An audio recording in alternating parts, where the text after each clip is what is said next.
So here we go. The front wheel, nose wheel retract assembly I've actually glued back in. It was a bit of a mission because there was a few parts of the polystyrene which broke out. In fact, this whole assembly broke out completely.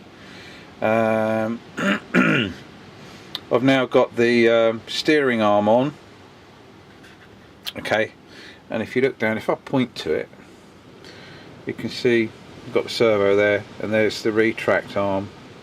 Now as the servo pulls that in and out, so thus the wheel comes down, and then once the nose wheel's down, this part obviously connects to the steering servo, so we can steer it, which is good.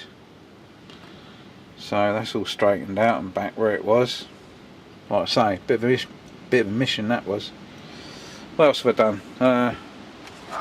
Here's the pilot. He's not saying a lot today, are you? Nah. I think he's still pissed off with the crash, but there you go.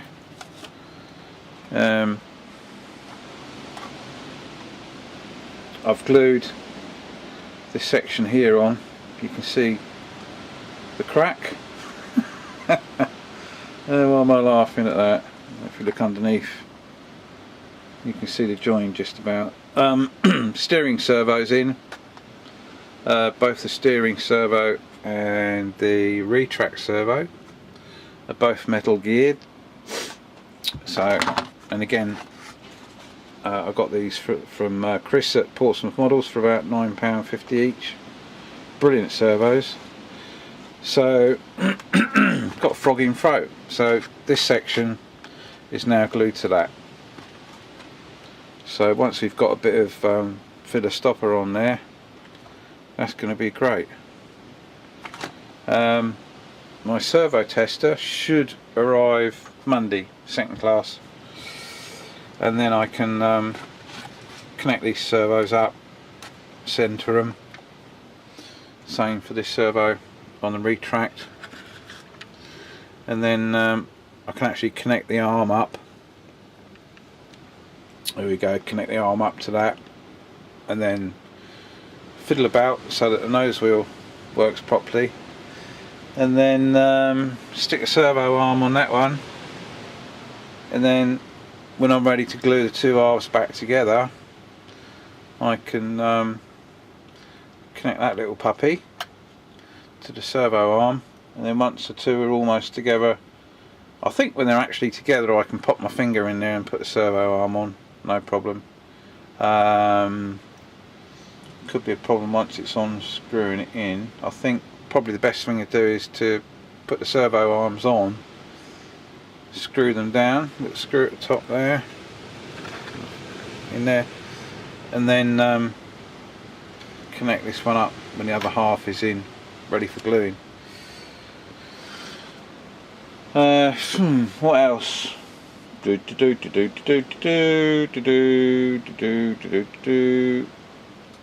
I think I did show you last time that the rear end of the plane is done virtually. The two upright stabilisers are on, and servo wire for the elevator is hanging through there.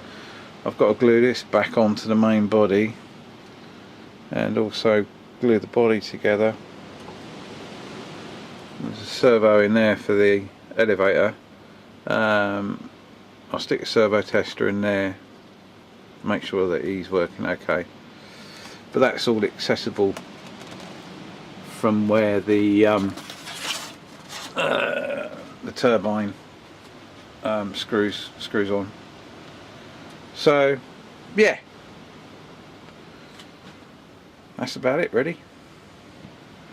I've used a cocktail stick just to pin them together, and if I just lift that up like that, that's there, that's virtually in the same place as it came out.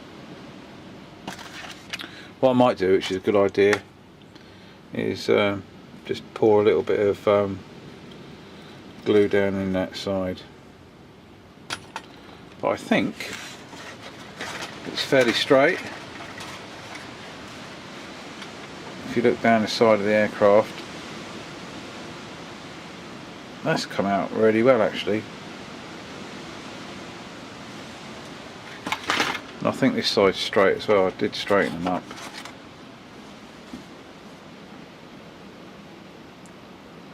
Yeah, that looks alright. So it's going together slowly. There's a few servo parts in there.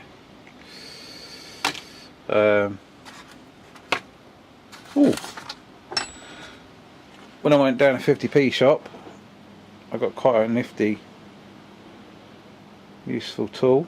Little scalpel there. For 50p you get the holder and about 6 blades.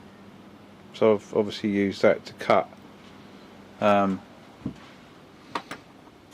parts out that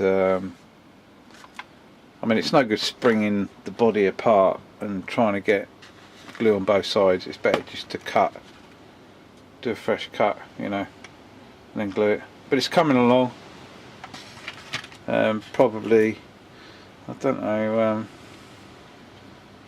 so I don't want to put the servo arm on there yet, because I don't know where that servo is going to sit, and I haven't got a spare receiver or anything just to hook up. It's a pain in the arse. Servo test is much better, but I think it's going to be alright.